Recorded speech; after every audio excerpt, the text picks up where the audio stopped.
এইদৰে বৰুৱা ছাৰৰ অত্যাচাৰবোৰ বাঢ়ি যাব ধৰিলে ছাৰ। কাণতলীয়া স্বৰ লগাই দিব লাগিছিল।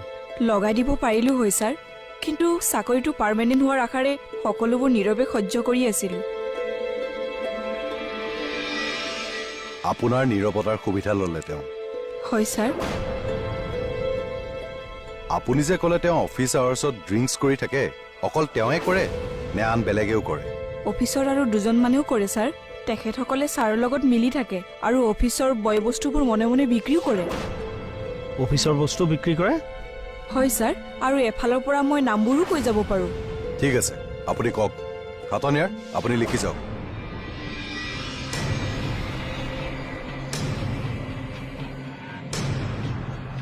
কি হ'লে? চিয়াহী গোট মাৰিল নেকি? ঠাণ্ডা দিন যে। আপোনাৰ যে সমস্যাৰ শেষেই নহয়। চিয়াহীটো চলাচল কৰি দিওঁ ৰ'ব।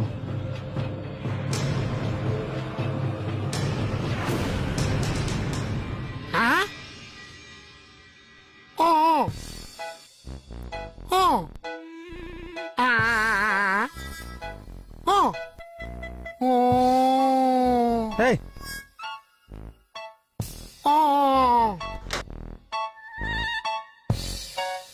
কি কৰিছে চা? এই চিয়াহী গোট মাৰি গ'ল, তাকে গলাই আছো। মই গলাই দিওঁ। দেচোন দে, গলাই দে, মই পানী গিলাচ খাওঁ।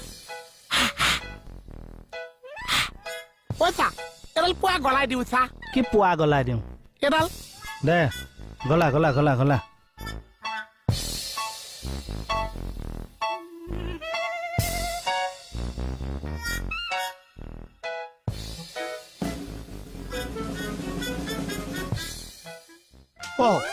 এডালত জুই লগাই দিছ যে, তেতিয়া গলি যাব। কুকুৰ তই, ৰচোন তোক মই।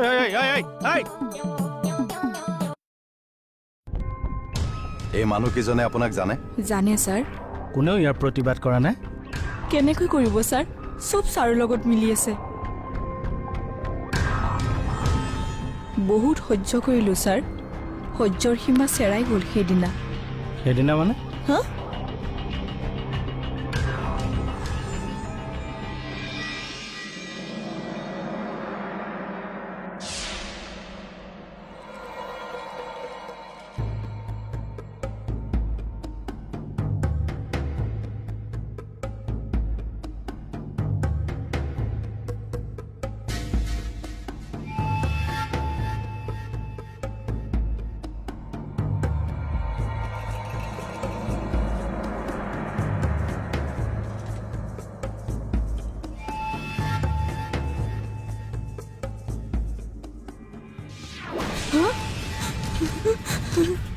Sir, please. Sir, please book any diok. Sir, please book any diok. Sir, please book any diok.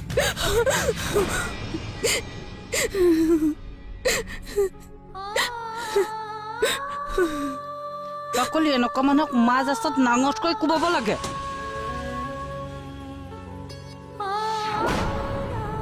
চৰি, আহি আছো। মোৰ সকলোবোৰ শেষ কৰি দিলে ছাৰ। চাকৰিটো পাৰ্মানেণ্ট কৰাৰ নামত মোক শেষ কৰি দিলে। থানাত কেছ দিলো, সাংবাদিককো জনালো। কেছ ৰেজিষ্টাৰো হ'ল, বাতৰি কাকততো ওলাল। তাৰপিছতো আপুনি একো নকৰিলে?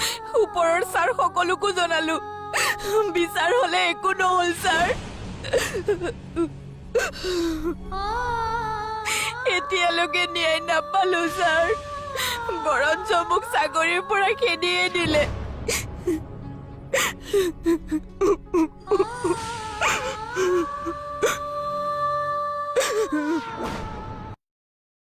এই যে যুঁজি যুঁজি ভাগৰি পৰা মহিলাগৰাকীৰ কাহিনীটো আপোনালোকে চালে, ই কাল্পনিক কাহিনী নহয়, ই সত্য বাস্তৱ ঘটনা। এটা চাকৰি নিয়মীয়াকৰণৰ নামত মহিলাগৰাকীৰ ওপৰত বছৰ বছৰ ধৰি চলাই নিছিল যৌন নিৰ্যাতন। ন্যায় বিচাৰি ভাগৰুৱা হৈ পৰা এই মহিলাগৰাকী অৱশেষত উপস্থিত হ'লহি আপোনালোকৰ মৰমৰ বেহাৰবাৰী আউটপোষ্টত। আজি বেহাৰবাৰী আউটপোষ্টত দেখুওৱা কাহিনীটো মোৰেই কাহিনী। মই এটি দৰিদ্ৰ পৰিয়ালৰ ছোৱালী। চতুৰ্থ বৰ্গৰ অস্থায়ী চাকৰি এটা কৰি মই ঘৰখন চলাই আছিলোঁ। চাকৰিটো নিয়মীয়া কৰাৰ নামত 2012 চনৰ পৰা 2017 চনলৈকে মই 132 kV বিদ্যুৎ সংযোগ উপকেন্দ্ৰ গহপুৰৰ কাৰ্যালয়ত অস্থায়ী চতুৰ্থ বৰ্গৰ কৰ্মচাৰী হিচাপে কৰ্মত নিয়োজিত আছিলোঁ। মোৰ ওপৰত যি অন্যায় হ'ল আপোনালোকে দেখিলে। ওপৰৰ ছাৰ, থানা, আদালত, সংবাদ মাধ্যম, মন্ত্ৰী, MLA একো সহায় নাপালোঁ। শেষত মই নিজে আহি বেহাৰবাৰী আউটপোষ্টত শ্বুটিঙৰ স্থলীত উপস্থিত হ'লোঁ। মোৰ কৰুণ কাহিনীটো বেহাৰবাৰী আউটপোষ্টক দেখুৱাবলৈ অনুৰোধ জনালোঁ। মই হাতযোৰ কৰি কৈছোঁ, মোক ন্যায় দিয়ক, মোক ন্যায় দিয়ক। সৰ্বশ্ৰান্ত ভুক্তভোগী মহিলাগৰাকী আত্মসন্মান, নিৰাপত্তা, জাৰ্ণেলিজিমৰ ইথিক্স মানি লৈ আমি তেখেতৰ নাম প্ৰকাশ কৰাৰ পৰা বিৰত থাকিলোঁ। আৰু তেখেতৰ মুখখনো দেখুৱাৰ পৰা বিৰত থাকিলোঁ। কিন্তু যিসকলে তেখেতৰ জীৱনলৈ সৰ্বনাশ মাতি আনিলে, চৰম অন্যায় কৰিলে, তেখেতসকলে নিশ্চয় আজিৰ খণ্ডটো চাই ধৰিব পাৰিছে আমি কাৰ কথা কৈছোঁ। সকীয়াই দিছোঁ সেইসকলক, অতি সোনকালে মহিলাগৰাকীক ন্যায় প্ৰদান কৰক। অন্যথা পৰৱৰ্তী সময়ত তেখেতসকলৰ নাম, কাৰ্যালয়, পদবী আৰু সমূহ দুষ্কাৰ্য আমি পোহৰলৈ আনিম বেহাৰবাৰী আউটপোষ্টৰ জৰিয়তে। বেহাৰবাৰী আউটপোষ্ট সদায় ন্যায়ৰ পক্ষত, সাধাৰণ ৰাইজৰ পক্ষত। অন্যায়কাৰীসকলে সদায় এই কথা মনত ৰাখিব। অন্যায়ৰ বিৰুদ্ধে যুঁজ, এয়াই বেহাৰবাৰী আউটপোষ্ট।